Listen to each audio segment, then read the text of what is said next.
instalação, e é uma das artistas que eu mais admiro desta geração, sobre quem já escrevi e que tenho acompanhado com muito, muito entusiasmo. Luísa Jacinto, obrigado mais uma vez, a palavra é tua, e quando achares por bem, abrimos a conversa ao auditório para perguntas e respostas. Tá bem. Obrigado. Obrigada. Olá, boa tarde. Não sei se isto está ligado. Tá? Conseguem me ouvir bem? Sim. Não está alto mais? Não. Boa. Se tiverem perguntas, algum comentário, façam sinal, tenho todo o gosto, podem sempre interromper-me, fiquem completamente à vontade. Então, obrigada, boa tarde. Eu sou a Luísa. Se calhar vou-vos falar um pouquinho primeiro do meu percurso de formação e depois apresento-vos aqui uma série de trabalhos, desde o mais recente até 2018. Então, sou de Lisboa, como nos contou aqui o João, cresci em Lisboa, estudei nas Belas Artes, entrei em design de equipamento, mas nas primeiras semanas percebi que se calhar eu estava mais perto das artes visuais do que do design. Até havia professores que me diziam isso, que eu fazia, que normalmente o design dá respostas e eu às perguntas dos enunciados trazia outras perguntas como resposta, e que isso era uma coisa de artista, não era uma coisa de designer, e não me levou muito tempo a perceber que sim, e troquei para a pintura. Sempre fui uma pessoa muito curiosa, quando era miúda. Lembro-me de ter dificuldade em escolher o que é que gostava de fazer. Eu acho que é difícil, não sei se vocês estão todos, se também têm a mesma experiência de o mundo ser interessante o suficiente para nós podermos fazer muitas coisas. Ter que escolher um só curso é um pouco limitador. Ou, para mim, sentia um pouco que era um pouco limitador. Podia ter feito, se me dessem 150 vidas, eu acho que fazia um bocadinho de cada, para experimentar quase tudo. Mas que o campo da arte pode ser esse campo, ou para mim pode ser esse campo onde se pode realmente ir a fundo e experimentar tudo aqui. Talvez seja uma porta possível para essa sede de conhecer muitas coisas e de conhecer bem as coisas a que nos dedicamos, não é? Fui para a pintura dentro de Belas Artes, fiz os 5 anos de pintura ainda da época antiga, e depois fiz um mestrado em Londres, na Byam Shaw, que era um pequeno ramo da Central St. Martins na altura, e foi um tempo muito bom. Aqui, durante o meu curso aqui, o João desafiou-me a falar de autores, de museus que eu tenha visto, que me tenham influenciado no meu percurso, e foi mesmo interessante pensar nisso, não pensava há muito tempo. Então, durante os meus anos de Belas Artes, o Museu do Chiado era um museu bastante forte. E lembro-me de ver lá 2 exposições que eu acho que marcaram mesmo. Uma era do James Coleman, que é um artista que projeta umas fotografias quietistas, um bocado enigmáticas, e depois tem umas vozes maravilhosas, com uns bons textos, a adensar o que pode ser ali uma narrativa sempre inacabada. Aquilo é uma construção com muito poucas coisas, de uma cena inteira muito densa e muito bem construída. Isso ficou-me. E também houve lá uma grande retrospectiva do Gerhard Richter, incrível. Há muitos anos que Portugal não traz uma coisa daquela envergadura, uma exposição ontológica daquela envergadura, e acho que também foi muito marcante para mim essa exposição. Outro museu que me marcou muito naquela altura estava em Basileia, porque eu tinha uma irmã mais velha que já lá morava, então podia ir dormir para o sofá dela. E ia lá bastante. Que é o Schaulager, que é um museu que faz normalmente uma exposição por ano, que dura 6 meses. Isto é um luxo, normalmente o museu ter orçamento para fazer uma grande exposição anual, ter meses de montagem, dá um resultado completamente diferente de termos 4 exposições num ano numa sala, não é? Tens de dividir o orçamento por todas, todas as equipas. Aquilo é uma apoteose do que é poder mostrar a prática de algum artista. Eu, por exemplo, conheci Robert Gober, que é um excelente escultor. A primeira vez que o vi foi no Schaulager, uma grande exposição com esta sorte de produção e de à vontade. Pronto. Deste tempo, claro, também ia muito ao Museu da Arte Antiga, onde gosto sempre de voltar. Pronto, vou para Londres. Foi uma experiência muito boa, de grande abertura, Foi antes do Brexit, não sei como é agora, mas acho que continua a ser possível. Tive lá uma pequena bolsa, foi uma grande imersão no trabalho, consegui ficar a viver na rua da escola, aquilo era um bocadinho em North London, por isso era simples. Foi uma grande, grande imersão. Nesse tempo, os artistas que mais marcaram, o Hockney marca muito, gosto muito do David Hockney, e foi lá que eu vi pela primeira vez, numa galeria, que é a White Cube, uma instalação de um artista que é o Robert Irwin, não sei se conhecem, é um americano, morreu há 1 ou 2 anos, que é um artista que também veio da pintura, mas que depois foi um dos pioneiros do Light and Space Movement. Ele chegou a ser muito amigo do James Turrell, por exemplo, aquele senhor que abre os tetos em quadrados ou círculos. Então, este Robert Irwin, há um livro sobre ele, que são 25 ou 50 anos de conversas com ele, de um senhor chamado Lawrence Welcher, e o livro chama-se Seeing is Forgetting the Name of the Thing One Sees. Se vocês esquecerem de tudo o que eu disse, vocês guardem este livro e, se puderem, espreitem. Aquele livro é um perigo. E é muito bom, mesmo. Primeiro, este título, não é? Ver e esquecer o nome da coisa que se vê, é uma citação do Paul Valéry e a mim diz muito do que eu quero fazer com o meu trabalho, do que a arte nos podia fazer, não é? Nós pensamos com palavras, o nosso pensamento está canalizado com gramática e com palavras, mas é claro que nós também pensamos com imagens, o que é que seja o que é uma imagem, para mim é sempre uma questão, ou estas coisas não nos tocariam, e é porque nos tocam e porque as palavras não chegam que há este lugar para as artes visuais. E poder deixar de nomear e conseguir tocar uma pessoa e conseguir concretizar alguma coisa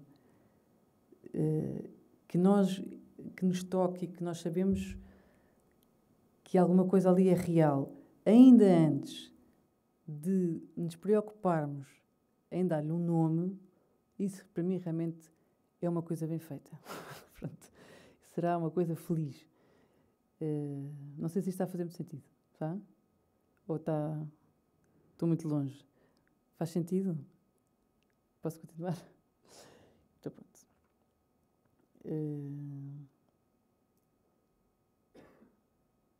Tenho este tempo por lá. Aqui dos museus que eu elegeria para vos sugerir, eu ia muito à National Gallery, ia muito à Tate Modern, à Whitechapel, são todas gratuitas. Quer dizer, há umas, a Modern, as temporárias tens que pagar, mas com cartão de estudante era mais simples. Estou por lá 1 ano e meio, quase 2 anos. Em Londres, tive um professor que era o Doug Alsop, que uma vez, eu na altura fazia pinturas figurativas, um bocadinho enigmáticas, um bocado estranhas, que sempre, às vezes tinham figuras humanas, não se percebem o que elas estão a fazer, normalmente não há assim uma narrativa linear, um bocadinho levantam-lhe algumas dúvidas, e o meu professor dizia-me que eu tinha que amar mais, you have to love your surfaces more.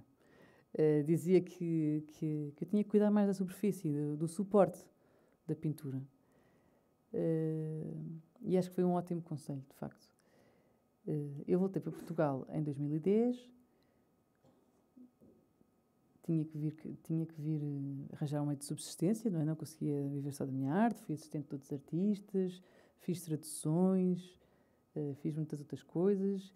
Felizmente arranjei um ateliê, ou arranjaram-me um ateliê num prédio cheio de artistas, que era a Avenida 211, onde tive mais de 5 anos. Era um sítio onde não se pagava o ateliê, por isso é uma grande bolsa, foi a melhor bolsa que eu apanhei, se calhar. Foram estes 5 anos de ateliê no 211 da Avenida, com muitos artistas perto, com diálogos interessantes. Depois da faculdade, a minha experiência cá em Portugal, por acaso não me lembro de falar disto, mas não sei se vos pode ser útil, também não sei se querem ser artistas plásticos. Havia ali um baque da saída da faculdade, porque na faculdade dão-nos enunciados, há gente à espera do nosso trabalho. Se não são os professores, são os colegas, se não são os colegas, são os pares. E quando saímos da faculdade, percebemos que pode não haver ninguém à espera do nosso trabalho, que quem tem que querer, antes de mais nada, que o trabalho exista, sou eu. E claro que se nós pusermos o melhor que temos no trabalho e formos teimosos e disciplinados, o trabalho vai melhorar e vai e vai de encontrar os seus pares. Uma pessoa não ser o público do meu trabalho, não está nada de errado com ela e não está nada errado com o meu trabalho necessariamente. Vamos encontrando os nossos pares, mas é preciso atravessar e romper uma certa membrana de solidão e de hábito e de darmos nós a prioridade que queremos dar ao trabalho. É uma decisão pessoal de dizer, não, isto aqui é para ficar e pode haver momentos mais duros e a pessoa tem que se aguentar. Sim. Que mais é que eu vos posso dizer? Que entre 2010 ou 2008 e 2015, na minha prática artística de ateliê, eu tive uma grande experimentação, quer em pintura, quer em vídeo. Eu hoje não vos vou apresentar nenhum vídeo, já não faço vídeo há algum tempo, apesar de gostar muito de vídeo. Deixei durante algum tempo, acho que sobretudo porque era muito frustrante para mim chegar ao momento de expor e nem sempre ter os meios técnicos necessários para fazer a peça bem. E as pessoas, no fim, só veem o que lhes mostrarmos. Se eu tivesse um projetor, vias aquela cor. Não, se a nossa cor não está lá, esquece. As pessoas só veem o que nós lhes mostrarmos. Não conseguem imaginar nada para além disso e tudo o que for feito faz parte do trabalho, quando está a ser apresentado. Então acho que agora se calhar já conseguia melhores meios, mas tinha que pensar isso outra vez. Quem sabe um dia. Normalmente, na minha prática artística no ateliê, eu faço duas coisas em paralelo, cuja relação nem sempre é muito evidente. E eu, até quando estudei outros artistas, me percebi que não sou a única a fazer isto e que muita gente faz coisas, às vezes complementares, às vezes aparentemente opostas. Não sei bem, é um mecanismo qualquer de complementaridade que nos ajuda, eu acho. Lembro de fazer um trabalho uma vez sobre o Hogan, que tem aquelas paisagens muito grandes, aquelas pedras roladas, redondas, gigantes, e depois ao mesmo tempo ele fazia umas gravuras figurativas, pareciam quase 2D. Muito concretas, cheias de coisas, quase um oposto, não é? Eu vou pensando a pintura e tenho andado a trabalhar cada vez mais sobre uma ideia de pintura expandida. A pintura pode ser uma instalação, pode ser a invasão de um território, podem ser umas paredes maleáveis e móveis que nos fazem duvidar da rigidez que o espaço que nos é dado nos fazia supor. Parte sempre da pintura, parte sempre de uma ideia pictória para esta coisa mais expandida e mais espacial, gradualmente, e acho que a pintura e a leitura são quase a mesma coisa. Para mim, a pintura e a leitura são coisas realmente muito próximas. As duas reclamam um certo silêncio, as duas querem conhecer melhor, querem ver melhor, pedem-nos um bocadinho mais de atenção, e outra vez mais um bocado, e queremos ver outra perspectiva. Pronto. Outra coisa que vos posso contar.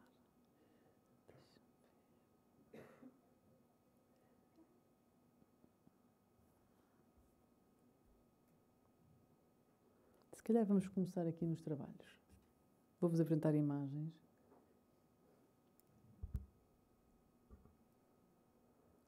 Vocês, por favor, façam comentários, perguntas, fiquem à vontade.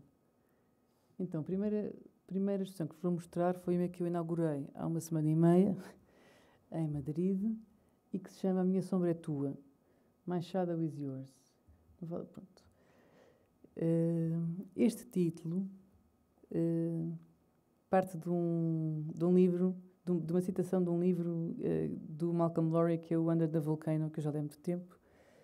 E gosto muito, na altura, a personagem diz ao outro: I don't have a house, only a shadow, but whenever you're in need of a shadow, my shadow is yours.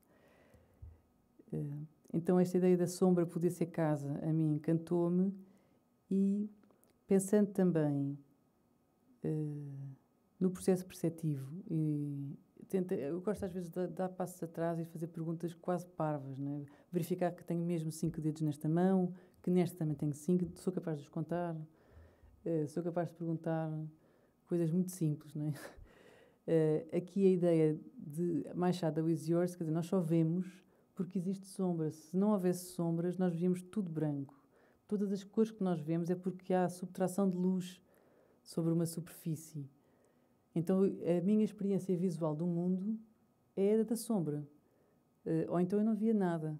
E essa ideia de que a subtração é a base da minha experiência visual, a mim surpreende-me sempre que assim seja e gosto de pensar onde é que isso me pode levar, onde é que esta ideia me pode levar mais. Aqui, esta galeria tem 2 salas e eu quis pensar este sussurro, a minha sombra é tua, a vários níveis. Por um lado, pensava que uma sala dizia à outra, a minha sombra é tua, mas também fiz relações em que as peças diziam umas às outras, a minha sombra é tua, e há núcleos diferentes de peças e eles também se jogavam nesta complementaridade. Pronto, como eu coloquei estas 2 peças na entrada maior da galeria, somos forçados a entrar para a outra sala por esta. Estes são os trabalhos às quais eu chamo de desconhecidos, é o título destes trabalhos, e a técnica, estas membranas de borracha, são umas membranas de borracha sintética que eu construo numa fábrica, que é a Artworks, na Póvoa de Varzim, e eu consigo fazer o suporte, isto não é nenhum tecido, são muitas camadas de um verniz mate e que mantém a flexibilidade e a transparência, que eu consigo, vou fazendo e posso de vez em quando dar cor, quando quero, posso manter a transparência, posso optar por tornar opacas e quando solto do suporte tenho só tinta. Eu ando atrás de trabalhar transparência em pintura já há muito tempo, comecei com uma pintura figurativa em que usava transparência entre camadas, que é o mais tradicional, mas interessava-me, fascinava-me a possibilidade de ver espaço através da pintura e dessa ideia de querer conhecer ou de querer ver melhor. Eu vejo melhor se vir através ou vejo pior. O objeto ficou mais aberto ou ficou mais fechado ainda, por eu, afinal, conseguir atravessá-lo e voltar para cá. São questões que me interessaram e que me fizeram trabalhar com outros materiais que já vos vou mostrar. Esta membrana, a mim deixa-me muito feliz porque consegui retirar, quando trabalho com tecidos, tenho sempre a trama do tecido, aquelas linhas ortogonais que fazem quadradinhos e risquinhas. E às vezes o tipo de pintura que eu fazia não tinha nada a ver com esses quadradinhos e com essas risquinhas, com essa trama e com os fiozinhos a desfazer ao lado. E eu queria uma outra superfície. E esta realmente vem do estado líquido, é um corpo lânguido. Isto é sólido, mas não é sólido, porque ela é toda muito maleável, toda flácida, parece quase a pele de uma lula, pendurada num tubulé a descansar. Tem aqui este jogo. E deste lado temos uma coisa completamente diferente, a mesma exposição, que ora são os I Was Never, ora se chamam Not Knowing, que são os mais pequenos, que são os aros metálicos da aço inox e nos quais dentro estão esticados até ao máximo uns tecidos de poliéster pintados nos 2 lados. Pronto. É uma instalação, o espaço é grande, aqui não sei se sabe para perceber, em que a pessoa pode ir entre as peças, vai fazer percurso, o observador de facto vai fazer um trajeto visual que vai dar um ritmo a todo este espaço. Vem que esta peça, por exemplo, há bocado estava esta aqui, a do meio, estava muito apagada e aqui está muito saturada. Quando está muito de lado quase parece veludo, quando está muito de frente quase que perde a cor e fica um cinza. Aqui a mim interessa-me a posição do observador, alterar o trabalho dá uma grande liberdade ao observador quase a fazê-lo e a atenção que quiser dar vai-lhe dar trabalhos diferentes, vai-lhe dar coisas mais ou menos completas e tem essa liberdade do seu lado. É uma coisa que me encanta muito na pintura e que às vezes me incomodava no vídeo, ter que andar a editar os microsegundos de cada cena, depois dar isso ao observador, isso a mim encanta. Pronto, isto são jogos que se fazem de percepção entre peças neste projeto. Vou passar para um outro projeto que fiz este ano, que o vosso professor João veio ver e tudo, que é o So Many Names. Este projeto vai ser exposto em sítios diferentes e foi pensado para responder rigorosamente às características arquitetónicas do primeiro sítio onde foi apresentado, que é no Córtex Frontal, em Arraiolos, que é uma residência artística num antigo solar em Arraiolos, Alentejo, Portugal. Já lá fiz uma residência em 2022 de bordado e foi numa outra visita, já a preparar este projeto, que eu me apercebi, a casa tem vários andares, mas eu percebi-me que, estando na rua, a rua tem uma fachada branca muito discreta, tinha uma porta, e a casa alentejana, vai dar um grande jardim, mas há 3 andares consecutivos até ao jardim. Então temos uma porta, espera lá, onde é que está esta? Esta já é a segunda sala. Da porta até ao jardim consegue-se fazer uma linha sinuosa.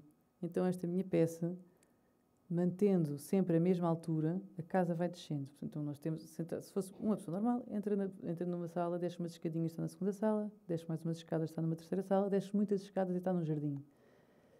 Esta minha peça faz o que poderia fazer água numa piscina. Está sempre junto ao chão e mantém a mesma cota. E vai crescendo para baixo, como a casa, mantendo, ou seja, esta é a segunda sala. Na primeira ela aqui tinha para aí 1,70 m. Na primeira sala ela estava-nos a 70 centímetros. Era uma coisa rasa. Aqui cresceu outra vez, exato. Vem daquela primeira sala para a segunda. Aqui já atravessamos as 3 salas e estamos no jardim. E é uma peça única, tem 25 metros. Foi pintada de frente e verso por mim, a pensar neste espaço. Aqui é a vista de longe do jardim. Esta linha branca, que na verdade é só ausência de pintura, tinha uma máscara, dá-nos a memória da última altura do solo na casa, e aquela lá de cima lembra-nos que teve a 70 centímetros das nossas pernas no princípio.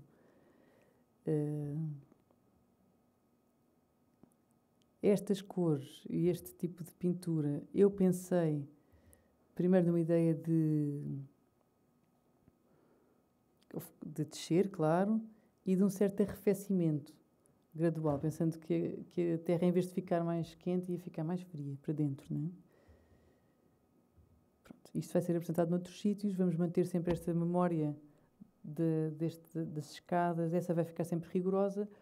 Posso é mudar a forma à peça, ou posso até cortá-la, fragmentá-la na vertical e dar-lhe novas formas. O que tem que ficar intacto é a memória do espaço horizontal, na horizontal, das cotas e dos degraus. Depois, posso-vos mostrar aqui a exposição que tive no MAT, o ano passado, na Sala do Cinzeiro, e que se chamava Shining Indifference. Têm dúvidas? Querem fazer algum comentário? Alguma pergunta? Não?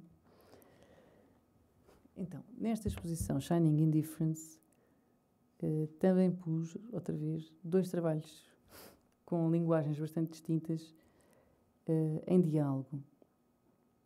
Na primeira parte da exposição tinha pela primeira vez apresentados esta série de desconhecidos, estes trabalhos com estas membranas translúcidas e muito maleáveis, e foi graças ao convite do MAT que eu pude ir explorar isto para a Artworks, uma fábrica que faz muito trabalho com artistas com que eu já trabalhei antes, mas pronto, é todo um orçamento necessário que o MAT me pôde proporcionar, e apresentámos-las pela primeira vez. Ora estão sobre tubos LED, ora estão sobre uns varões de inox que estão ali ao fundo na parede. Aqui, dentro de uma peça tinha 2 membranas, uma sobre a outra, e tinha ainda dentro uma rede. Vou-vos mostrar outro trabalho deste género. Ou não está aqui? Se calhar não está. No fundo, são redes de linhas de bordar que eu teço, como quem faz um tiar muito aberto, e depois fixo com uma cola, um verniz, e elas ficam duras, quase como um desenho sem fundo. E aqui eu também vejo outra vez um jogo de contrários, porque se anda a fazer as membranas porque não queria a ortogonalidade das linhas dos tecidos e porque queria uma coisa que viesse de estado líquido, é curioso que ao mesmo tempo vá fazer redes que são só linhas ortogonais, sem mancha, mas elas na mesma também fazem uma certa mancha. E como é que estes 2 opostos também dialogam? E o facto de ela estar dentro destas membranas sob o LED, a luz a desenhar sobre esta rede parece quase que ela está a ser feita no momento, que é a própria luz que tem essa membrana quando estamos a olhar. Esta outra instalação, aqui talvez faltam aqui umas imagens, peço desculpa. Chama-se Everywhere Nowhere e dialogava com esta sala difícil do mate, que é a sala do cinzeiro, e com o entorno do museu. Então, a sala do cinzeiro era uma sala, como o próprio nome indica, onde se recebiam as cinzas da fábrica de eletricidade a carvão. Então, caíam imensas cinzas do teto e eram levadas com carrinhos pesados lá para fora. Era uma sala que devia ser escaldante, perigosa de se trabalhar. E a mim, por um lado, interessou-me pensar nisso, pensar que, tal como eu já gosto de pensar, que as paredes não são tão rígidas como parecem, que o teto realmente podia ser atravessado. Este teto era atravessado com frequência e podia muito bem ser atravessado. Então, este véu muito grande que nós vemos aqui, se nós o esticássemos, ele é uma calote esférica muito comprida, tem 18 metros, e o que está atrás não é muito evidente, mas aqui na linha de cima está uma calote esférica, mas que vem do chão. Ou seja, são dois elementos que sugerem que tanto o chão como o teto poderiam ser atravessáveis. E, ao mesmo tempo, temos esta linha de bordado, e que também vem fazer diferenças tonais na pintura, que tem qualquer coisa de aquoso, e que estava sempre acima da cabeça das pessoas, ou pelo menos das narinas das pessoas. E esta sala está numa semicave, já não é um pouco abaixo do piso térreo, e nós estamos ao lado do Tejo, que é uma grande massa de água. Então também me interessava ter essa consciência de uma proximidade de uma água que está talvez um pouco acima. Então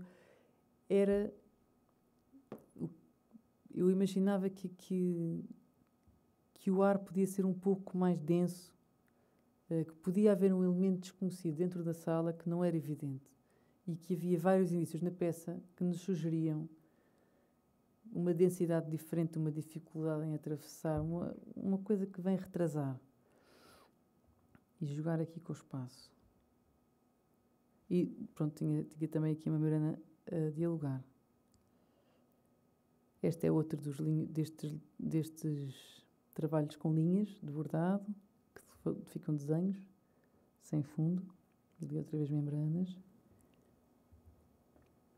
Aqui é outro destes trabalhos. Este era um de canto, cuja sombra fazia parte do trabalho.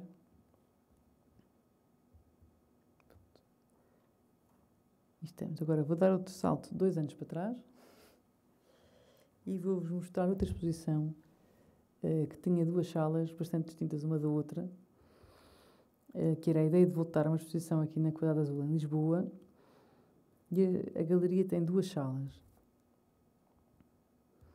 A primeira sala é muito mais pequena que a sala da frente, e eu decidi utilizar uma série de apresentar pinturas de paisagens espelhadas, figurativas, pinturas, vou voltar para trás para vocês poderem ver a imagem.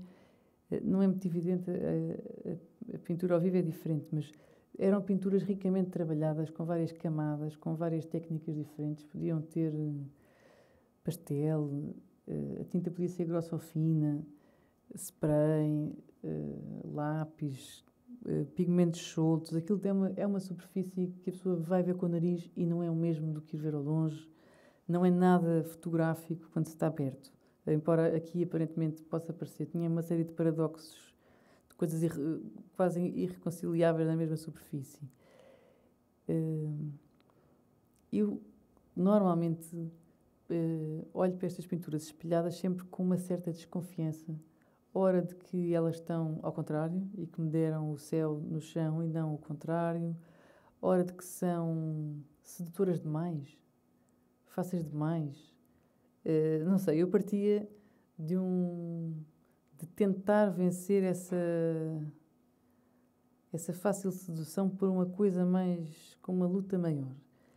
E depois, na outra sala, apresentava uma coisa muito diferente, que eram estes aros semelhantes aos que estavam ali em Madrid, mas com pinturas diferentes, à exceção de um deles. Ora, estas pinturas de parede, com a mesma técnica pictórica, mas agora em superfícies opacas e por isso estão na parede. E que nos fazem andar à sua volta. Os aros têm cores diferentes pintadas nos 2 lados da superfície, por isso apesar de não ser óbvio, aqui é mais óbvio, por exemplo, esta pintura é a mesma que esta, só que um lado é realmente roxo e uma coisa mais ocre e o outro tem um pouquinho mais de laranja e é mesmo um turquesa escuro. Mas só vê isto quem estiver atento e for dar a volta e prestar atenção à superfície. Nem nós vemos o roxo quando estamos a ver o turquesa, nem conseguimos ver o resto, mas conseguimos ver através de. E neste diálogo, a mim interessava, o próprio título da exposição, a ideia de voltar, interessava-me também como pensamento sobre a pintura e sobre como vemos pintura. Se eu conseguia voltar à sala pequena com o tipo de atenção com que estava na grande, e se era possível voltar à sala grande com a leitura com que estava na pequena.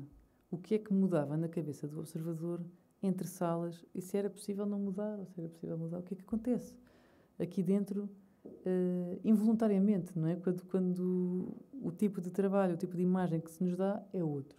E havia este trabalho a meio. E este trabalho, sim, tem o título A Ideia de Voltar. E é também, parece quase um travelling, porque é muito comprido, tem quase... são 7 pinturas, mas ficam quase com 4 metros. E quando se vê ao pé também são telas com... Aqui temos telas com tecidos diferentes, técnicas diferentes. A única coisa que se mantém é que todas tiveram uma impressão de um fade-in de serigrafia destes tons do verde para este rosa, que faz um pouco lembrar o que às vezes eu vejo no meu pulso, por exemplo. E era quase perceber o que é que estes tecidos fazem a mesma impressão, e são coisas completamente distintas. Claro, uns tinham mais trabalho por cima ou por baixo. Por aí. Agora, vou-vos mostrar uma outra exposição do mesmo ano, que se chamava É o Cenário que se Move, It's a Scenery That Moves. Isto foi uma exposição na Brutéria, com uma artista que eu admiro muito, que é a Isa Melsheimer, uma artista alemã que trabalha muito com cerâmica, com escultura, às vezes também com desenho, e convidámos para participar comigo e foi um prazer poder trocar impressões com ela, conhecê-la bem, ver a sua ética de trabalho, o seu músculo de trabalho incrível, foi uma coisa muito enriquecedora para mim.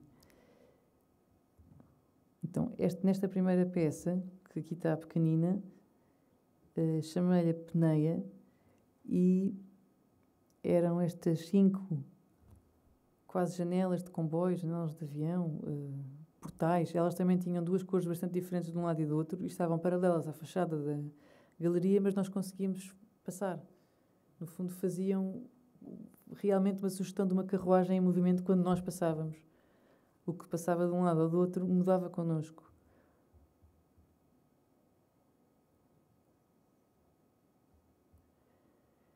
Numa sala pequena estava este trabalho que tem o título da exposição também, É o Cenário que se Move. Isto é uma tela, é um tecido de algodão grosso, sob o qual eu pintei muitas pinturas de grande formato sobre tecidos muito transparentes, sobre ela, em cima dela. No fundo, ela vinha proteger o chão. Às vezes eram jardins, às vezes eram ruas, às vezes eram pátios que me emprestavam para fazer estas pinturas de grande escala. E isto foi sempre o suporte para pintar as outras. E, no fundo, tudo o que aqui está são marcas involuntárias de restos de pintar as outras durante 2, 3 anos. Sim, é quase como se fosse a parte de trás da cabeça da produção daquelas. O que é que fica?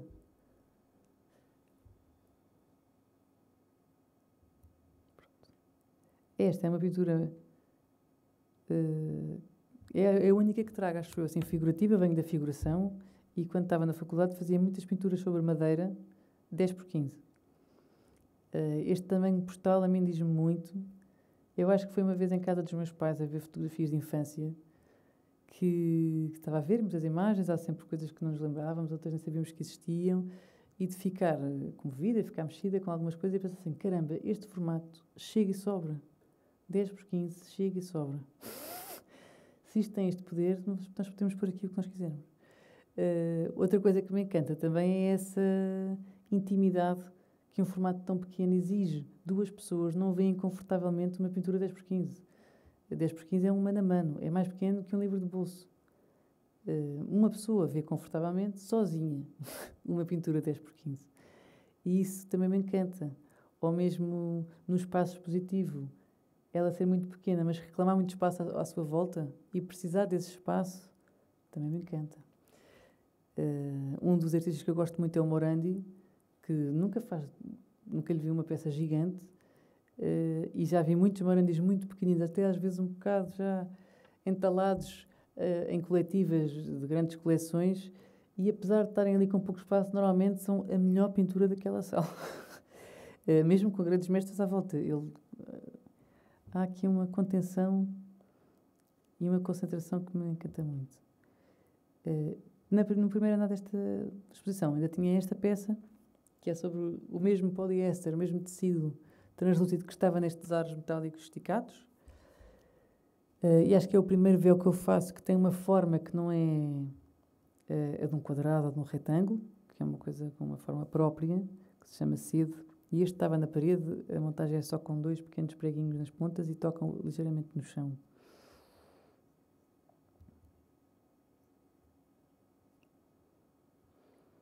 Outro trabalho do início desse ano, ainda, 22, foi uma exposição individual em Madrid, na qual eu fiz também véus. Este tem uma forma cilíndrica, mas que abre. O título desta exposição era Amanhã não vai ser diferente da noite. Parte de um poema da Adélia Prado, que o título parece falar de um certo desalento, mas depois fica uma janela aberta, passa um vento. Há qualquer coisa que ficou inacabada. Pode começar mais melancólico, mas há ali uma possibilidade de uma abertura para outra coisa.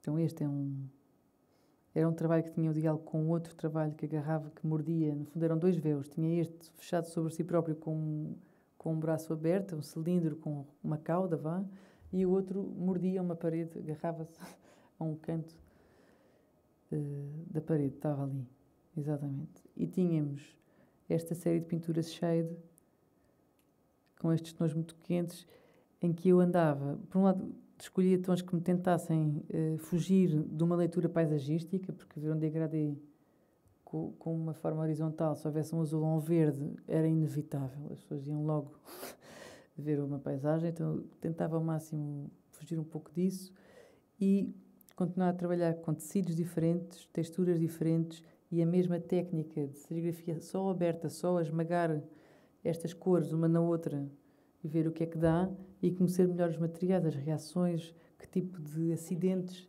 técnicos é que aconteciam. Eu estava aberta a isso tudo. E esta é outra peça, à semelhança da outra, que tem 7 peças, é uma peça só, onde eu acho que já existe muito o que existe agora nestas instalações mais espaciais que eu faço, de ritmo. Há velocidades muito distintas nestas superfícies, há densidades, há pesos. É uma coisa já mais quase musical. Isto ao vivo é diferente. Este projeto, acho que é dos primeiros em que eu apresento assim os véus pintados, e foi o Espada, que é uma residência ali no Barreiro, que me desafiaram a fazer uma exposição numas fábricas abandonadas da antiga CUF, de tintas. E eu escolhi uma sala que tem 45 metros de comprimento e que ainda hoje é usada para treinos de tiro pela polícia, pelos bombeiros e por um clube local. E tem estes obstáculos que aqui vemos, com pneus, paletes, estes lençóis. Por toda a sala temos imensos destes obstáculos, às vezes criam mesmo assim uma espécie de uns abarracados grandes, e tinha muitas balas no chão, balas de borracha, aquelas coisas brancas pequeninas. E era muito interessante para mim, porque aquilo era tudo uma sugestão de uma presença ameaçadora, e eu trabalho normalmente com presenças contemplativas. O sítio do museu não costuma ser um sítio de perigo, mas, por outro lado, nós estamos no reino da representação. Está tudo a brincar. Aquilo não é uma barraca, ali não se passa. Eles vão brincar para ali, vão treinar. Então, dentro do reino da representação, não tinha problema nenhum trazer estes outros elementos que traziam uma leitura completamente diferente da situação e do espaço. E gostei muito, e uma das regras que fiz a mim mesma é não mexa em nada. O que fica está, e eu tenho que dançar e tenho que jogar com o que já cá está. E são elementos escultóricos, alguns bem interessantes, estes obstáculos. São bem pensados. Este era vinha outra vez tapar uma entrada. Aqui não é muito evidente, mas, por exemplo, o que aqui está atrás é uma porta bem vermelhona, que vinha jogar também com a própria peça. Pronto, aqui só vos trago estes elementos, acho eu. É isto. Tinha mais umas peças nesta instalação. Foi uma coisa que me deu muito gozo fazer, e eu uso muitas vezes as tintas spray que quem mais usa são o pessoal do grafite, que estão muito neste espaço, e foi engraçado conversar com eles. Fazemos coisas completamente diferentes com o mesmo material, e foi muito divertido perceber isto e conhecê-los melhor. O último corpo de trabalho que vos apresento é o Véu Pedra, que foi a primeira vez que eu trabalhei com esta indústria, a Artworks, que, se vocês tiverem a oportunidade, reconheço muito que conheçam, visitem, experimentem fazer lá coisas. Aquilo é incrível, gosto mesmo deles. A Artworks começou por ser uma indústria de serralharia, de luxo, de janelas muito boas que vão para Dubai, que têm 6 metros de altura, que se abrem com um dedo. E sendo o primeiro dono muito amigo de alguns artistas, é interessante saber isso e olhar para o trabalho do Cabrita Reis ou do Croft e perceber que eles tinham acesso a serralharia de janelas. Faz todo o sentido, e é mesmo interessante como cada um depois desenvolveu o seu léxico, mas com os materiais dados. Isso para mim foi abre portas na leitura dos trabalhos, e de facto como estas coisas nos podem ajudar, influenciar, como nós jogamos com o que há. E eles vão abrindo cada vez mais, e hoje em dia tem a Artworks, e já não é só Ecostila, não é só Ótima, que é esta fábrica que faz sobretudo produção de arte, arquiteturas efêmeras para exposições, para artistas, para designers, para bienais. Tem uma grande capacidade de trabalho, tem uma grande variedade de materiais, e estão também encantados por fazer coisas que não sabem fazer, que é o que nós artistas, acho eu, é o que mais nos interessa, é fazer o que nós não sabemos fazer, o que nem sequer sabemos bem se é possível. A mim é o que me dá mais gozo, é tentar fazer uma coisa que eu não faço ideia se é possível fazer, e tentar. Aqui, eles convidaram-me para fazer uma residência lá, que é a residência no Entulho, para jovens artistas, em que eles nos deixam brincar com os restos da fábrica, e os restos podem ser coisas altamente. Eu pedi-lhes um bocadinho mais porque queria fazer o que andava a fazer com as telas. Eu muitas vezes já dava, às vezes, uns primários com umas certas iridescências, pareciam metálicas, as pinturas sobre tela, e eu amarrotava as telas, pintava as amarrotadas, voltava a esticá-las e pintava as esticadas. E o que eu propus nesta residência foi fazer o mesmo, mas a placas de alumínio, novas. Então, pegámos nas placas, fomos a uma sucata, com aqueles ganchos de pegar nos carros, não é? Amalgámos um bocadinho, mas não demais, portanto também desfazíamos aquilo, não é? Amalgaram um bocadinho, eu pintei dos dois lados, depois fomos a outra fábrica, na altura eles não tinham calandra, agora já têm, a fábrica cresceu muito, e tentámos alisar ao máximo as chapas já pintadas e tortas.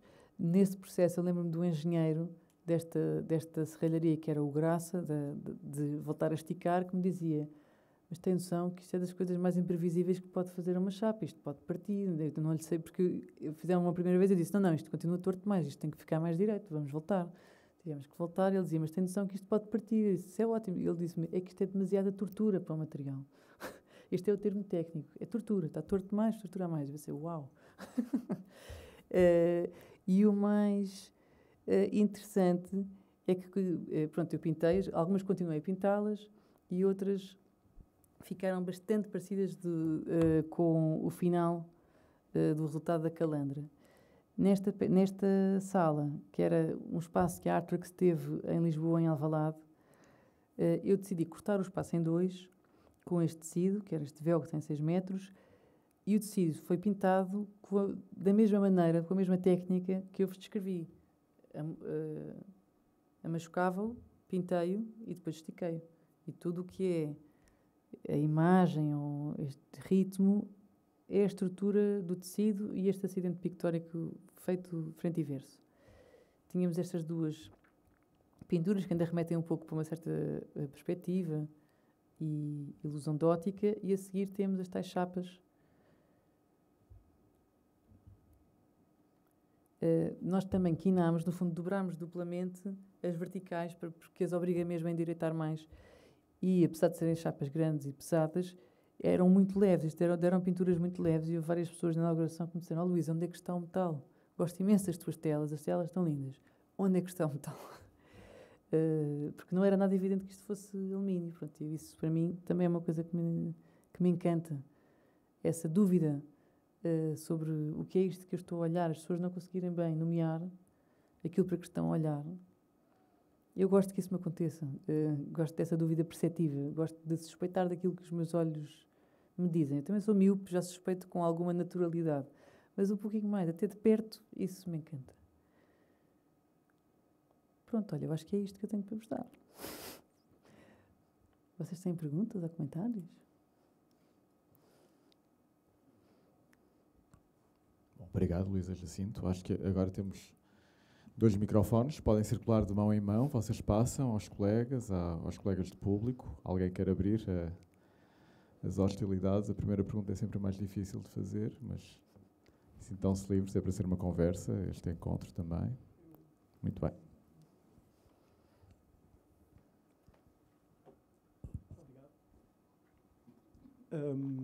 Tinha dito no início sobre que tudo o que nós vemos são sombras.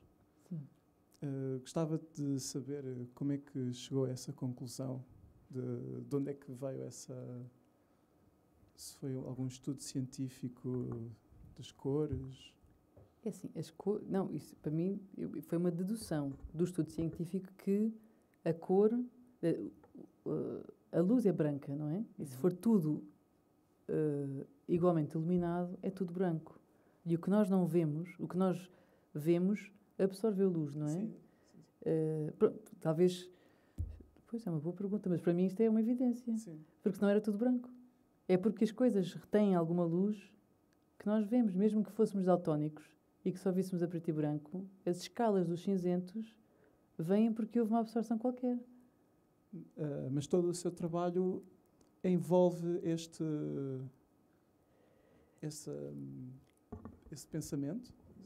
Não, mas envolve alguns outros.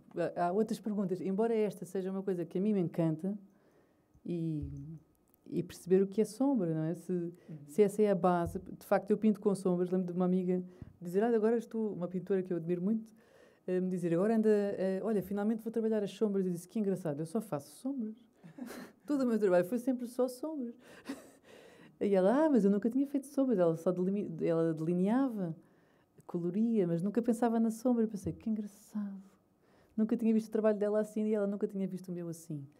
Por exemplo, eu acho que há talvez algumas questões que me venham. Por exemplo, eu lembro de estar na faculdade, já ter passado para pintura, se calhar estava no 2º ano de pintura, ou 3º, e querer imaginar o que seria fazer uma pintura ou uma imagem que fosse incorpórea, que pudesse estar a flutuar e que nem sequer tivesse o projetor. Como é que era possível fazer uma coisa... E depois, pronto, já tenho trabalhado há alguns anos e eu estou a chegar cada vez mais, se calhar, ao diametralmente oposto. E eu percebo que o que eu posso fazer é cuidar do corpo do trabalho. Eu vivo no mundo material, as minhas intenções e os meus sonhos incorpóreos, eu vou ter que os pôr noutro lugar. Vivo no mundo material, posso dedicar-me a brincar com a tabela periódica o melhor que eu puder. E quanto mais me dedicar ao corpo do material, talvez mais próximas as pessoas possam estar de algum dia terem essa experiência que eu imaginei. Mas o meu território, dentro do trabalho, é com o mundo material. E depois dar essa liberdade ao observador para que possa ver ali outra coisa, que possa acontecer outra coisa. Uma pergunta que eu também me pergunto desde há imenso tempo é: o que é uma imagem? E porquê é que há imagens que uma pessoa pensa, que diz que não funcionam? Ainda há pouco tempo li um livro, que não foi o livro o melhor do mundo, mas ele atravessou o mundo todo. Não foi para mim não é uma grande obra, mas o homem estava a atravessar o mundo inteiro de comboio, e eu ando com esta ideia das janelas dos comboios já há muitos anos. Mas às tantas, este senhor está a viajar não sei onde e diz, e de repente eu vi uma imagem na paisagem. E no fundo havia ali uma coesão na paisagem, com uma figura, com uns tons, e aquilo ele chama-lhe uma imagem. Mas é porquê? Porque é mais perfeita? Porque é mais equilibrada, que aquilo é uma imagem? Há pouco tempo descobri um estudo científico que me fascinou, que é sobre as pessoas invisuais à nascença e a zona onde nós sabemos que o cérebro trabalha as imagens. Então, é claro que quando se pergunta a uma pessoa invisual à nascença se ela vê, se ela pensa com imagens, ela diz que não. Mas quando eles sonham, essa parte do cérebro está ativa. A parte que faz imagens visuais fica ativa. Então, a pessoa tem que se perguntar o que é uma imagem. E o que é que acontece naquela parte do cérebro das pessoas que nunca viram, como nós vemos, não é? Mas acontece alguma coisa, ou estaria inativa. É uma coisa que está sempre a escapar. Ainda não arranjei essa pergunta, mas eu fiquei encantada e acho que isto podia ser gostava de perceber melhor. Sim, realmente é muito curioso, não é? O que é que não conseguimos alcançar isso, porque está fechado na mente deles. Sim, sim, sim. E eles não têm as palavras que façam paralelo com a nossa experiência essa visual. Realidade, não fazem a mínima ideia como sim, explicar sim, sim. sequer. É isso. Há aqui um hiato, mas Sim. de uma coisa que está entre nós, cá dentro, lá fora. Não é? E naquelas obras onde tinha as borrachas, Sim. No início, antes de ver a sua palestra, não tinha ideia que eram camadas de tinta, como tinha dito, de borracha. Sim. Pensava que era tecidos pintados e não tinha ideia nenhuma antes de dizer que pintava com sombras, e depois de ter dito realmente fez muito sentido. Porque, que giro. Nem nunca pensei nisso, olhar para estas. Pois, porque quando eu vejo... Porque tem a barra de LED, não é? Sim. E depois põe por cima, criando a sombra, e a tinta dá-lhe a cor. Absorve os outros espectros, ou as outras vibrações da luz, dando apenas aquela cor visível a nós.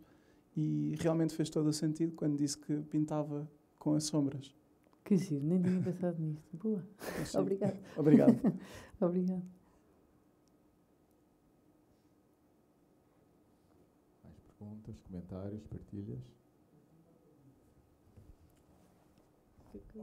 Está João. Luís, é um prazer ouvir-te aqui para trás.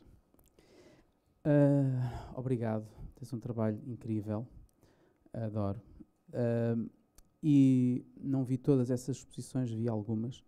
Há uma coisa que fascina até mesmo nas imagens que mostras e que se percebeu, eu vi aquela tua instalação de 2019 ali em Alvalade.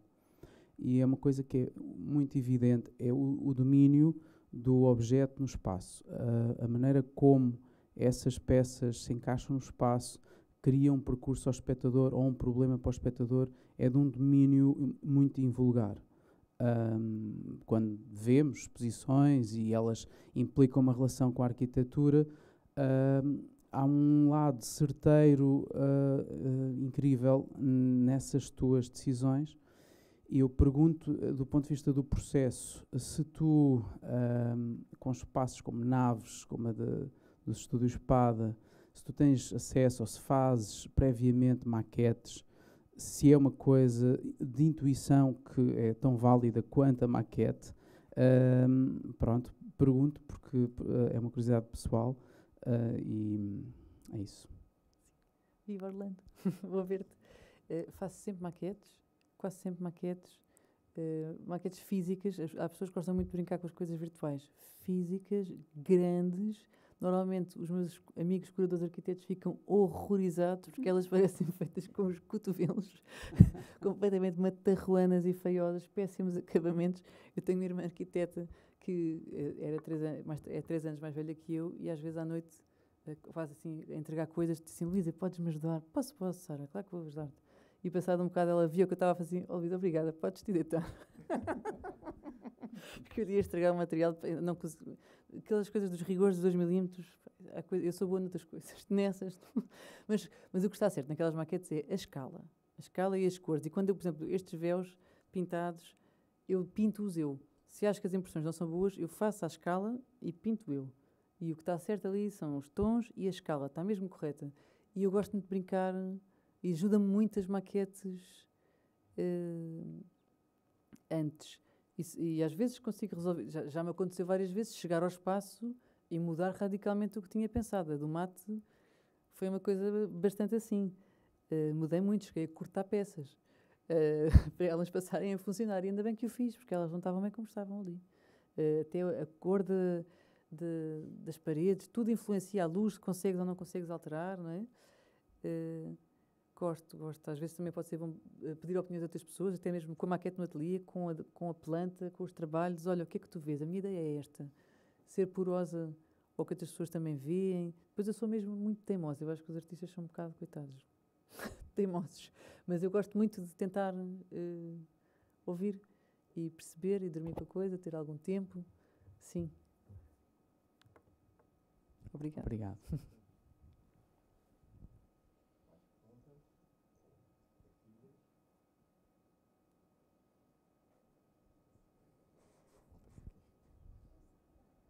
Lá atrás, quer passar o microfone para trás, por favor?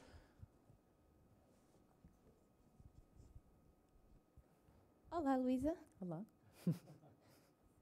Obrigada por ter vindo. O meu nome é Ana Romãozinho, eu dou aulas aqui uma das turmas. E falou-nos muito da superfície e das sombras, mas também pude ver desenhos. Pode-nos falar um pouco mais sobre o seu desenho, se o entende de uma forma diferente da sua pintura ou das suas sombras? A nível de processo, o que é que lhe interessa? Pode partilhar um bocadinho também sobre isso? Posso, claro. Sim. Eu não vejo muita distinção. Para dizer a verdade, vejo mesmo pouca. Por exemplo, aquela peça enorme dos 25 metros de arraiolos, para mim aquilo é um desenho. Na verdade, porque eu estava no jardim a ver e quando de repente quando estou a falar com o Miguel, que é o Mesquita, que é o curador da exposição, está a Mercedes, e eu estou no jardim e de repente reparei que estava a conseguir ver a porta de entrada. E foi essa reta que me disse assim, olha aqui o teu desenho, vum, vais atrás dela. É um desenho. Depois, claro, aquilo concretizou-se em muitos metros de pano, pintar, suspender, serralharia, mas a ideia daquela exposição é um desenho mesmo simples. Eu vou manter a cota ali e trazê-la até ao meio do jardim. Não é? Sei lá, por acaso este ano eu mudei de ateliê e o novo ateliê precisou de obras e tinha montes de problemas lá dentro e tive uns tempos em que não podia fazer mais nada que não assim nos tampos de mesas, então dediquei-me mesmo outra vez a desenho. Lápis de cor, lápis de carvão e foi um prazer voltar com tanto tempo e dedicação, mas eu não consigo entender muita diferença porque é uma maneira de pensar muito económica, não é? Quando eu vou fazer estes projetos que são grandes, como esta instalação aqui do mate, eu não posso fazer isto 2 vezes, não tenho orçamento, nem tempo, nem espaço para fazer 5 vezes a mesma coisa. Então eu faço muitos desenhos para encontrar a forma, faço esboços para perceber qual é a cor, do bordado também fiz várias maquetes, porque isto é uma coisa muito morosa, isto é bordado à mão, para encontrar, depois tive que encontrar uma pessoa que fizesse por mim, porque aquilo foram meses só a fazer isto. O desenho às vezes é uma ferramenta para encontrar as soluções finais, para fazer as decisões finais, mas às vezes também é um espaço de brincadeira, de fazer uma coisa que aparentemente não tem nada a ver com o que eu estava a fazer, quase como há um livro que eu acho muito engraçado, talvez vocês também gostem, para quem quer escrever, e não digo escrever para nós escrevermos livros, mas fazer textos que consigam ser fiéis ao nosso pensamento, fazer um artist statement que nos satisfaça e não nos traia. Há um livro de uma senhora que é Anne Lamott que se chama Bird by Bird. Eu acho que o título vem de um filho dela que dizia: professor, não fiz os trabalhos das férias e tal e coisa, é preciso fazer, o que é que tens que fazer? Tenho que fazer o dicionário dos pássaros das férias inteiras. Ele tinha para aí 3 dias, ou um dia. E ela assim: just do it bird by bird, pal. Bird by bird. Mas essa senhora tem uma coisa sobre escrever em que ela aconselha quem começa a escrever a fazer um shitty first drafts.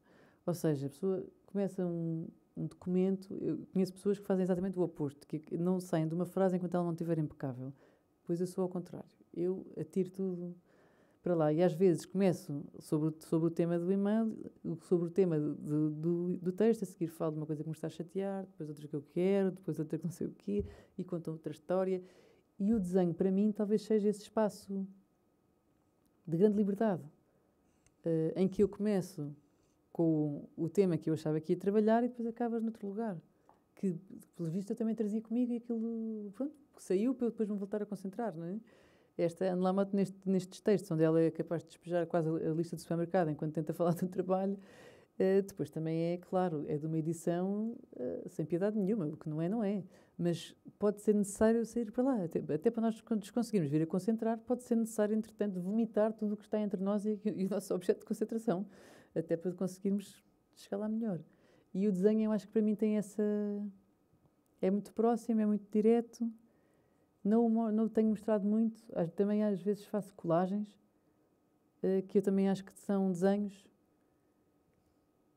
Estas redes aqui são desenhos, de facto, são desenhos sem fundo, são desenhos escultóricos, eles podem ganhar forma também, tridimensionalidade, mas aquilo são linhas retesadas, são linhas retas. É em aberto, eu acho, sim. Como eu uso muito mancha e a cor é muito predominante no meu trabalho, pode não ser assim tão evidente, mas eu tenho dificuldade em dividir. Obrigada. Nada.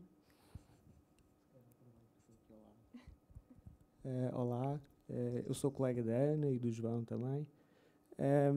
Surgiu uma questão relacionada com a questão dos enunciados académicos, ou seja, qual é que é o tipo de questões que surgiam como resposta a um enunciado académico, que por sua vez pressupunha uma resposta do aluno e não essa devolução de novas questões mais poéticas ou abertas? Que enunciados é que eu tive no primeiro ano? Sim, e que tipo de questões é que surgiam como resposta ao enunciado? Que eram devolvidas, no fundo. Sim. Eu lembro-me que uma vez tínhamos que enviar aos professores qualquer coisa pelo correio. E eu, primeiro ano, vocês têm que ter piedade. Eu tínhamos que dar uma coisa pelo correio, já não sei quais eram os requisitos daquilo. Se era uma ideia que se tinha que enviar. Eu lembro que, assim, foi um bocado... aquilo era a altura em que as pessoas andavam a receber envelopes envenenados com aquele pó branco, Antrax. Exatamente. Okay. E eu mandei-lhes uma caixinha cheia de pó talco com um papelinho que dizia assim em degradê que se as ideias não são fixas, desaparecem. E o desaparecem já quase não se via. E pronto, claro, eles abriram aquilo, mas pronto, no fundo é uma provocação e é uma brincadeira, não é? Não estou a dar-lhes uma grande ideia. Por exemplo, tenho um amigo que é um ótimo designer que o que fez foi mandar-lhes uma folha a zero, dobrada, o mais que pôde, quase a parecer um envelope, e quando foi aos correios para enviar, pediu para usar o selo como uma única maneira de fechar aquilo. Ou seja, ele só lhes enviou uma folha em branco enorme e o selo fechava aquilo. E ele só escreveu a morada. Isso é a designer.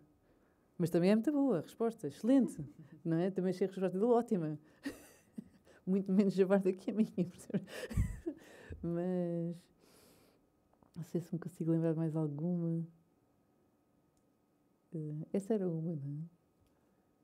Que outra que era? Lembro-me também, tinham-nos pedido um autorretrato com uma palavra, uma imagem, talvez uma coisa dessas. E eu escolhi a palavra do verbo ser. Não é? E a professora também ficou assim, não querias uma coisa mais difícil? Quer dizer, pronto. até filosoficamente mais densa, não conseguias arranjar mais difícil, pois não? Pronto. E por acaso eu acho que ainda hoje fico surpreendida com essa escolha, que é uma bela escolha, é difícil. Sim, e lembro na altura de ter posto imensas imagens, ter feito umas colagens demasiado. Estava a pôr demasiada coisa numa coisa só, mas isso também acho que é próprio da idade, a pessoa quer dizer tudo. E eu vim de escolas em que a zona das artes visuais era péssima. Podia ser bom em método e em disciplina, mas eu quis muito ir para a Antónia Rui e não me deixaram. Por isso vinha um bocadinho analfabeta em algumas coisas. Tive que depois ir a correr para acompanhar, mas foi bom. Não sei. Okay. Obrigado e muito obrigado pela apresentação extraordinária também. Obrigada. Se algum aluno agora quiser falar, algum comentário.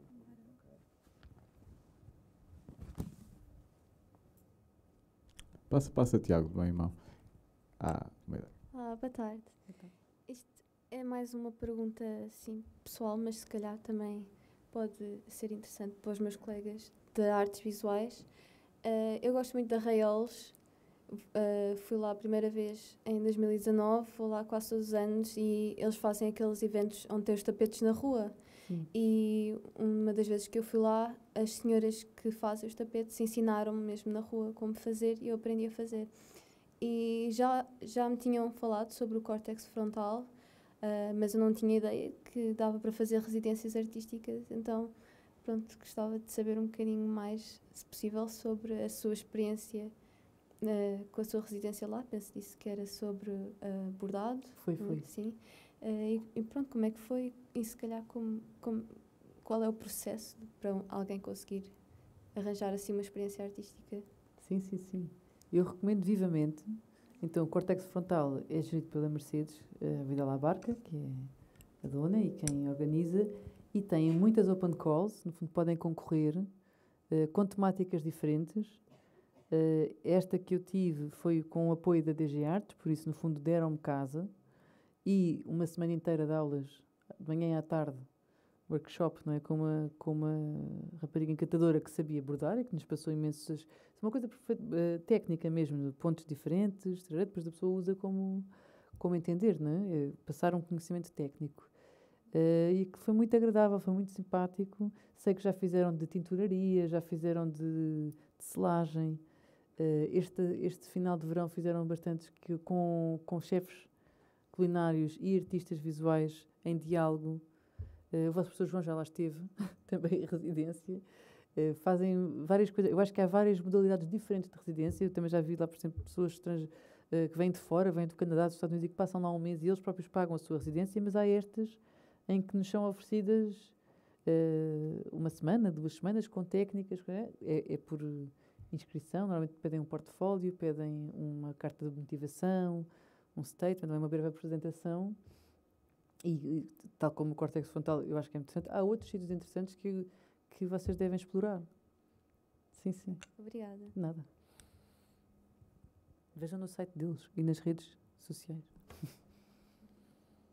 É um lugar fantástico, portanto tentem conseguir uma residência lá de uma semana, um mês. Há quem fique lá mais de um mês. Eu fiz agora uma residência de 15 dias lá para escrever e era o único português. Eram 9 residentes do Canadá, Austrália, Singapura, de gente de todo o mundo. Isso é muito rico também.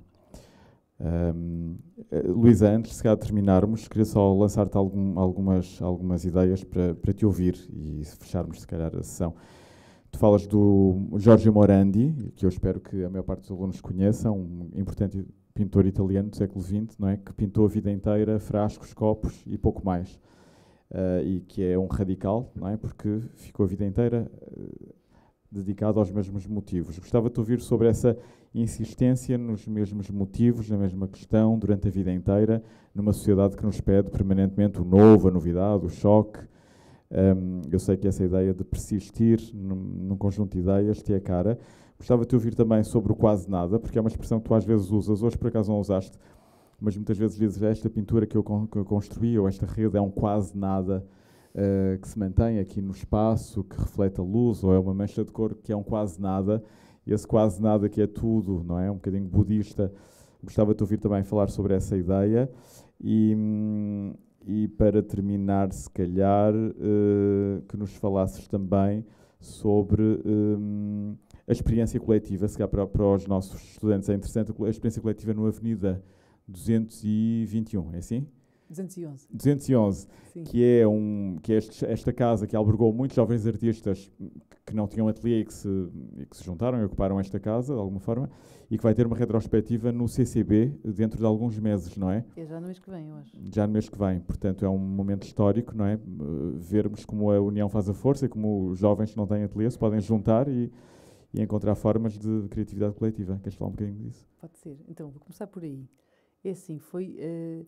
O Avenida 211 hoje é um prédio de luxo ali que tem a Love, não sei como é que se diz aquela marca cá em baixo, foi cedido ao António Belota, que ele era da família do Espírito Santo, e alguma senhora, um senhor, cujo nome nunca ninguém quis guardar, não se pode dizer, cedeu aquele espaço para o António Belota poder pôr lá alguns artistas. O António Belota é um artista plástico português e também engenheiro, e é uma pessoa de uma generosidade inacreditável. Ele já tinha feito isto noutros sítios, no Bartolomeu 51, não é? E ali eles começam por ser 5 artistas que se visitam de bicicleta e de skate uns aos outros, porque aquilo, cada fração, tinha para aí 15 assoalhadas e tinham 5 andares. Depois coisas palacianas espetaculares. Aquilo começa para aí em 2006, eu cheguei lá em 2010, porque vim de Londres, um bocado atrapalhada, pronto, o que é que eu faço? Sou artista plástica, estou entramada, preciso de ganhar o meu pão, consegui ser assistente de um artista, já tinha metade assegurado, pronto, já não vou passar fome, mas ainda me falta, quero desenvolver o meu trabalho, por isso é que aqui estou. E com sorte já conheci o António e tinha pedido um ateliê, mas meses antes, e foi pronto, lá me conseguiu, foi muito feliz. Arranjou-me 2 salas, não das maiores, mas espetaculares, com vistas para as copas das árvores da Avenida da Liberdade, neste sítio cheio de gente, cheio de artistas, com muitas gerações diferentes. Do outro lado da fração que tinha estas minhas 2 salas, estava Francisco Tropa, a preparar a Bienal de Veneza para o ano seguinte. E eu até era amiga, cheguei a trabalhar com o João Miguel Fernandes Jorge, com um curador, em que ele às vezes me vinha visitar a mim para uma exposição nos Açores e às vezes ia visitar o Tropa para a Bienal de Veneza deles. Coisas que são uma escala completamente diferente. Mas tinha graça e havia ali muita gente, muita energia. Às vezes ia tudo tomar uns copos ao fim do dia para umas cervejarias lá perto. É bom poder trocar ideias, não é? É muito bom poder arrastar os amigos para dentro do ateliê e dizer, vocês não saem daqui sem me dizer o que é que estão a pensar, o que é que vêm aqui, porque a minha experiência é essa, eu não vejo o que estou a fazer. Então, quando já estou muito embrenhada, eu não vejo o que estou a fazer, já não tenho distância crítica, não consigo ver. Passado uns anos consigo ver melhor, mas quando estou muito em cima não vejo nada. E é bom chamar alguém em cujo olhar eu confio e que esteja disposto a dizer-me coisas desagradáveis, sobretudo, porque agradáveis não nos ajudam particularmente, e ter esses colegas perto era muito bom, cresci muito, e também diálogos muito intergeracionais. O António Belota tem idade para ser meu pai, se calhar, o João Queiroz, o Tropa era mais reservado, mas também é sempre uma pessoa muito certeira. Foi muito bom, foi maravilhoso. Depois, o quase nada. Engraçado dizer isso, que eu não tinha consciência que dizia isso com frequência, mas encanta-me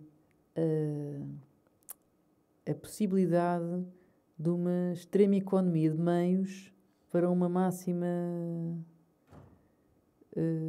contenção, que com um meio muito simples e diminuto se consiga exatamente o que é desejável e que não é necessário vir inventar a roda e trazer todo um caminhão de tropa, uma coisa pesada, como uma coisa, não é? Agora não sei porque lembrei-me daquela da Sofia de Melbrenner dizendo que o poema vem circunscrever o pássaro do real, não é? Se alguém fizesse esse círculo muito bem feitinho, deixasse o pássaro solto lá dentro e tivesse tudo bem, pois estava, não era preciso construir o castelo e a gaiola. Quase como a boa economia de um bom desenho, não é? Não ver um traço a mais nem a menos, conseguir... E também, às vezes, nos trabalhos, talvez nesses trabalhos é que eu uso essa expressão quase nada, é que às vezes eles realmente quase que se refazem no espaço. Dependendo da nossa posição de observador, eles podem quase não ser perceptíveis. E depois, noutro ângulo, são muito saturados e gritam. E essa variação a mim também me encanta, não sei. Faz sentido? Faz? A coisa da persistência. Pois eu encanta-me perdidamente a persistência do Morandi. Às vezes estou a falar com colegas ou amigos sobre outros artistas ou outras pessoas do nosso meio e eles dizem, este gajo, ou não sei quem, está sempre a fazer a mesma coisa. E eu pensei, mas isso não é argumento nenhum, não gostas do Morandi? Já viste que as pinturas dele com 92 são muito melhores do que aquelas que fez quando tinha 60, que já eram boas, mas de facto ele com 92 fazia pinturas muito melhores. Aquela persistência deu qualquer coisa.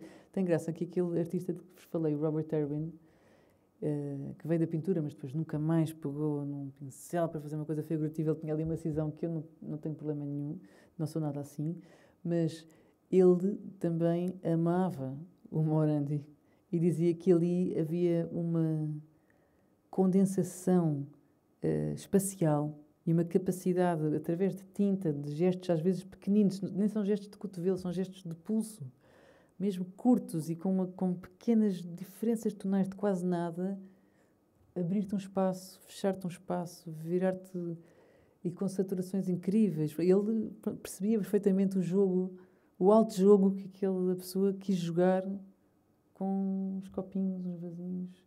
Mas ele também levou ali coisas grandes aos ombros. Com uma coisa tão pequenina, propôs-se uma coisa bem séria e fez um excelente trabalho. A persistência, eu acho que também é o coração do trabalho.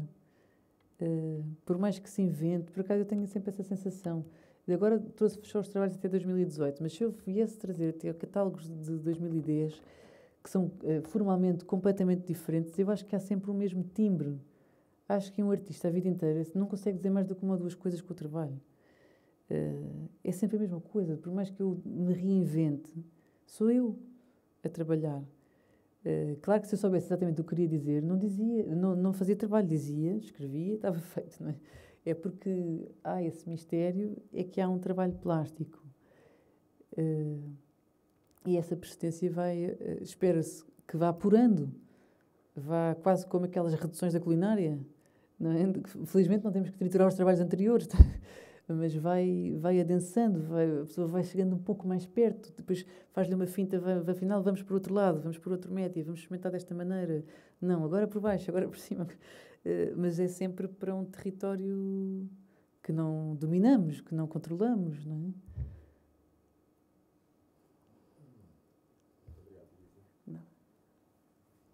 Muito obrigado, Luísa. E antes de eu pedir uma salva de palmas à sala, fica o convite para amanhã às 6 da tarde e passem a palavra. Venham, se puderem, se tiverem energia e curiosidade. Amanhã às 6 da tarde recebemos aqui António Laio, importante artista visual, videasta, performer, que nos vai apresentar filmes e falar connosco das 6 às 8 da noite. Portanto, são todos bem-vindos. E de hoje a 8 dias recebemos Ana Pérez Quiroga, uma importante artista visual, também às 6 da tarde, que vai fazer uma pequena performance e apresentar um filme que dedicou à mãe, uma criança levada na Guerra Civil Espanhola para a Rússia, e onde viveu e cresceu até aos 24 anos, e ela revisita a história da mãe. É um filme maravilhoso que estreou no DOC Lisboa há uns meses. Portanto, sintam-se convidados, passem a palavra, vejam o programa do Great Arts on Campus 4. E agora sim, Luísa Jacinto, obrigado pela tua presença e pela tua palavra. Foi maravilhosa a tua conferência. Uma salva de palmas para a Luísa Jacinto. Obrigada também. Boa tarde.